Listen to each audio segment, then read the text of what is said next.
Faire un doctorat en sciences appliquées pour finir artiste, je pense que ça doit être dans le top 3 des cauchemars de tous les parents ici présents.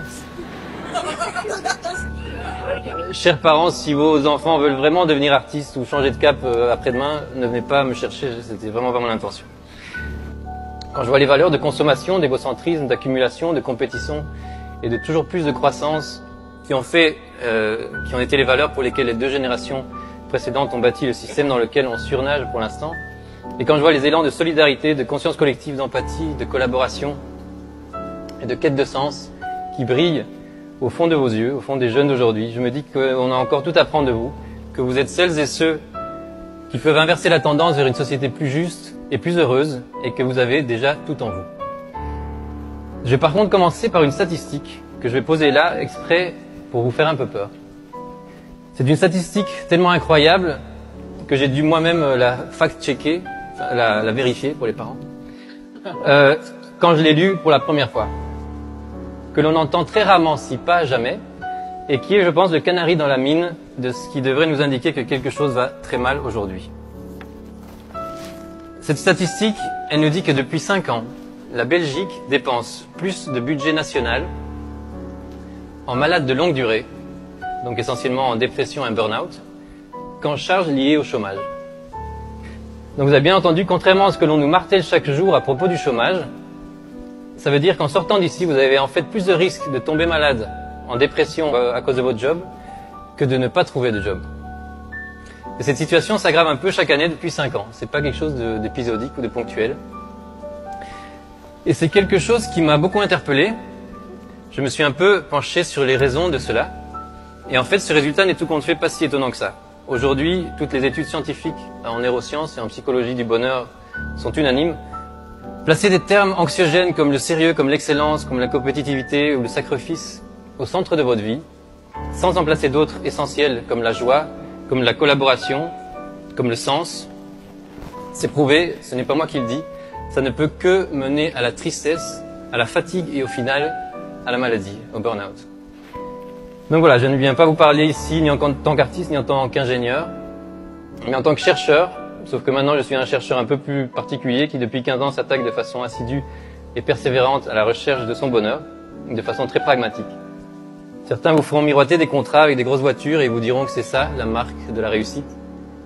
Moi je n'ai comme gage que la preuve de mon propre bonheur, lorsque je me lève chaque matin pour faire mon travail, que je reste absorbé pendant des heures sans sentir le temps passer, à essayer de capturer et matérialiser des instants de beauté éphémère.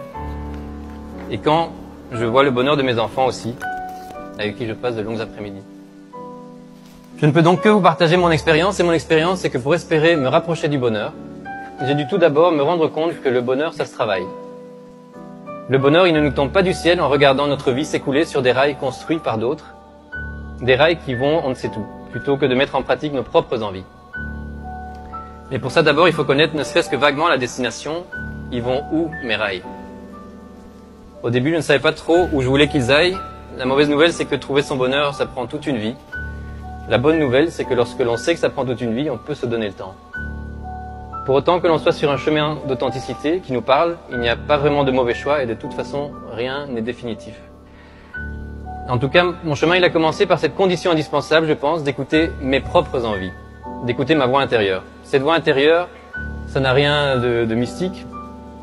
C'est juste ma propre voix, votre propre voix. Vous l'avez tous, c'est une voix authentique qui n'a de compte à rendre à personne. C'est une voix du cœur, celle qui vous prend aux tripes. Elle est super dure à entendre parce qu'on a entassé d'autres voix, plein d'autres voix, depuis qu'on est tout jeune. La voix des parents, la voix des profs, la voix des pubs, et j'en passe. Lorsque vous regardez des enfants, vous vous rendez compte qu'ils n'ont qu'une seule voix, que cette juste voix-là. Et que c'est pour ça, justement, qu'ils savent exactement, à chaque instant, ce qui les rend heureux. Alors qu'aujourd'hui, c'est devenu super dur d'écouter cette voix sans se dire que c'est du n'importe quoi. De l'écouter sans se dire oh là là, mais qu'est-ce qui me prend, j'invente des trucs, mais il est très très bien rémunéré, ce super job qui optimise ce software d'évasion fiscale pour une multinationale qui empoisonne l'eau potable de millions de personnes à l'autre bout du monde. Je ne comprends vraiment pas pourquoi est-ce que mon estomac se noue et que j'ai des sueurs froides à chaque fois que j'arrive au bureau. C'est absurde. Et puis si on ne fait rien, l'estomac reste noué, comme ça, jour après jour, pendant des mois, et puis bizarrement on tombe malade. Donc oui, on a tous en nous la voix qui connaît ce qui est mieux pour nous. Il faut juste du travail sur soi pour l'entendre et la reconnaître. Moi, ça a été plus rapide. J'ai pris un raccourci et j'ai pu bypasser des années et des années d'écoute attentive pour sonder cette voix et l'entendre. C'est un raccourci, certes, mais que je ne souhaite à personne.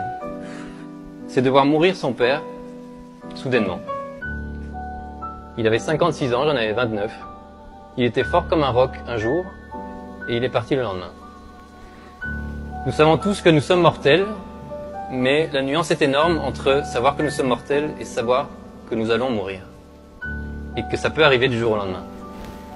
À ce moment-là, ma voix intérieure, elle a pris un mégaphone, et elle a percé toutes les autres voix pour me demander chaque jour, très clairement, maintenant que tu sais que tu peux mourir demain, aurais-tu changé quelque chose à cette dernière journée que tu aurais passée? Et c'est impossible de vivre comme avant lorsque l'on se pose cette question, cette simple question, chaque jour. Aurais-je choisi cette journée que je viens de passer si j'avais su que c'était ma dernière? Ça a été très dur au début, ça a donné d'abord des petits changements, des petits compromis, puis des plus grands. Et puis, petit à petit, c'est devenu un guide sur le chemin du bonheur. Pour être heureux, il m'a fallu aussi trouver du sens. Je pense qu'il faut que notre vie à tous, et donc notre métier où nous passons 8 heures par jour, ait du sens à nos yeux. Car notre voix intérieure sait que nous sommes tous sur le même bateau. Et du coup, le bonheur ne pourra être atteint que si nos actions ont un impact réel sur ce bateau. Et pour finir, il nous faudra aussi du courage. Parce que votre voix, en plus de l'entendre et la reconnaître, il faudra aussi avoir le courage de l'écouter. Car elle ne va pas toujours dire des choses évidentes à mettre en place, ni des choses qui vont plaire à tous ceux qui vous entourent. Souvent on m'a dit « Ah, mais quel courage, ça ne doit quand même pas être facile de vivre en tant qu'artiste. » Ce à quoi je répondais toujours « Parce que vous croyez que c'est facile pour un artiste de vivre en tant que banquier ?» Je vais terminer, et vous l'avez compris, j'ai menti au tout début et je vous ai quand même donné un conseil tout au long de ce discours. Et c'est de ne pas m'écouter. Vous êtes des adultes, vous avez votre diplôme, la vie est à vous. Alors n'écoutez plus ceux issus de ce monde périmé, de ce constat d'échec que nous vivons. Ne m'écoutez plus moi, n'écoutez plus les parents, n'écoutez plus les profs, n'écoutez plus les pubs ni les journaux. Et écoutez-vous en tout premier. Le monde n'a plus besoin de battants, il a besoin de rêveurs, de personnes capables de reconstruire et de prendre soin. Et surtout, on en a tous besoin aujourd'hui plus que jamais, de gens heureux. Merci.